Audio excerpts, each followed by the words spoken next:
Hello to all my viewers.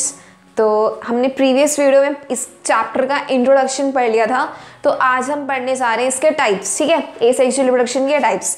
तो कितने types का होता है ये? Fission, budding, spore formation, regeneration को हम फ्रेगमेंटेशन भी बोलते हैं, और vegetative propagation. Now we will study the first point that is fission. तो फिजन के नाम से आपको समझ आ रहा होगा कि जो फिजन का मतलब होता है वो होता है स्प्लिट होना। ठीक है, फिजन का मतलब क्या होता है? स्प्लिट। स्प्लिट होता है इसका मतलब। ठीक है, स्प्लिटिंग बोल दो या तो। ठीक है, कोई भी चीज़ क्या हो रही है? स्प्लिट हो रही है। फिजन जनरली टू टाइप्स का होता है। ठीक है, first one is binary and second one is multiple. ठीक है, तो बाइनरी फिजन का मतलब क्या होता है? Bi means two. तो जब कोई भी चीज़ टू ऑर्गेनिजम्स में स्प्लिट हो रही है तो उसको हम बोलते हैं बाइनरी। अब इसमें क्या होता है? मोर देन टू। मल्टीपल मतलब मोर देन टू। ठीक है, तो अब हम देखेंगे जो बाइनरी फिजन है वो देखा जाता है अमीबा में। ठीक है, किस में देखा जाता है? अमीबा में।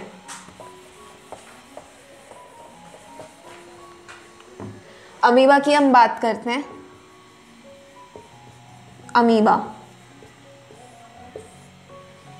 अमीबा में जो पहली स्टेज आती है, जो ये अमीबा मैं आपको ड्रॉ करके बताती हूँ। ठीक है, ये इसका न्यूक्लियस है। ये जो डॉटेड पार्ट्स है साइटोप्लाज्म, आगे मैं डिटेल में बताऊंगी आपको क्या होता है। एंड इसमें जो इसका न्यूक्लियस है वो क्या हो जाता है? थोड़ा लेंथन, मतलब ये थोड़ी इसकी जो लेंथ होती है वो इंक्रीज हो जाती है।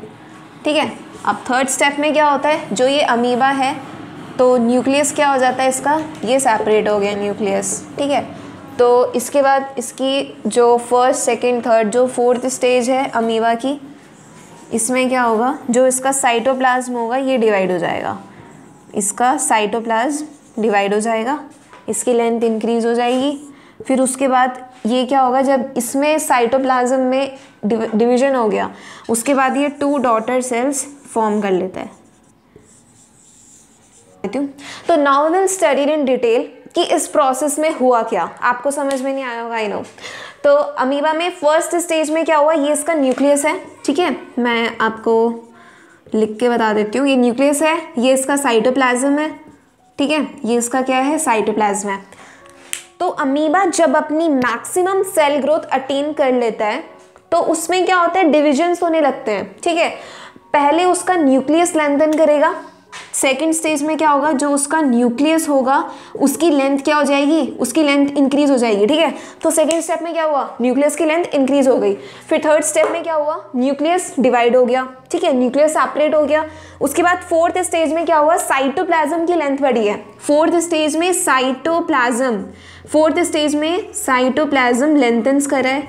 ठीक है, जब साइटोप्लाज्म की लेंथ इंक्रीज हो गई तो साइटोप्लाज्म डिवाइड हो गया और टू डॉटर सेल्स अमीबा ये फॉर्म हो गए। टू डॉटर सेल्स, इसको हम बोलते हैं क्या? अमीबे।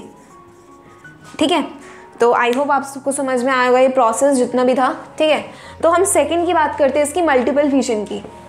Multiple fission, multiple more than two, fission splitting. तो देखते हैं इसमें क्या होता है। जब अनफेवरेबल कंडीशंस आती हैं, व्हेन अनफेवरेबल कंडीशंस अकर, तो अनफेवरेबल कंडीशंस आएंगी इसकी, उसमें क्या होगा? एक साइज डेवलप्ड हो जाता है। Size developed outside the body of cell, outside the cell. ये होता कैसे मैं आपको बताती हूँ। ये तो हो गया इसका न्यूक्लियस। ठीक है, ये हो गया इसका सेल। यहाँ पे क्या होता है? एक साइज का फॉर्मेशन हो जाता है जब अनफेवरेबल कंडीशंस आ जाती हैं। ठीक है, तो ये इसका न्यूक्लियस है, ये इसका साइटोप्लाज्म है, साइटोप्लाज्म, और ये इसका सेल है। तो जब अनफेवरेबल कंडीशंस आती हैं, ये इसका सेल है, ये इसका क्या है? साइटोप्लाज्म है। तो उसके बाद क्या होता है? ये देखो, जो इसकी मेम्ब्रेन है, आउटसाइड वाली मेम्ब्रेन है, अंदर क्या होता है? बहुत ज़्यादा जो इसका न्यूक्लियस है वो डिवाइड करने लग जाता है डॉटर सेल्स में। किसमें? डॉटर सेल्स में। उसके बाद व्हेन फेवरेबल कंडीशंस अकर, उसके बाद जब फेवरेबल कंडीशंस आ जाती हैं, ठीक है, फेवरेबल कंडीशंस में क्या होता है? साइज उसका ब्रेक्स ऑफ हो जाता है और जितनी भी सारी डॉटर सेल्स हैं वो रिलीज्ड हो जाती हैं। Daughter cells are released. कौन रिलीज हो रहा है? Daughter cells. D for daughter and C for cells. ठीक है, मैंने शॉर्ट फॉर्म में लिख दिया डॉटर सेल्स। तो हम जानते हैं डिटेल में इसमें हुआ क्या। मल्टीपल फिजन में जब अनफेवरेबल कंडीशन आ जाती है, ये जनरली प्लाज्मोडियम है। ठीक है, ये किसमें जनरली देखा जाता है? प्लाज्मोडियम। प्लाज्मोडियम क्या है? प्लाज्मोडियम एक मलेरियल पैरासाइट है। ठीक है, ये एक मलेरियल पैरासाइट है, मलेरियल पैरासाइट, और ये डिजीज भी कॉज करता है ह्यूमन बींग्स में, डेट इज कॉल्ड मलेरिया। ठीक है, मलेरिया कॉजिंग सेल है ये। One Plasmodium can reproduce more than 1000 daughter cells. ये मोर देन 1000 डॉटर सेल्स को प्रोड्यूस कर सकता है। आई होप आपको ये सब समझ में आया होगा, and next video in discuss करेंगे स्पोर फॉर्मेशन। तब तक के लिए बाय बाय।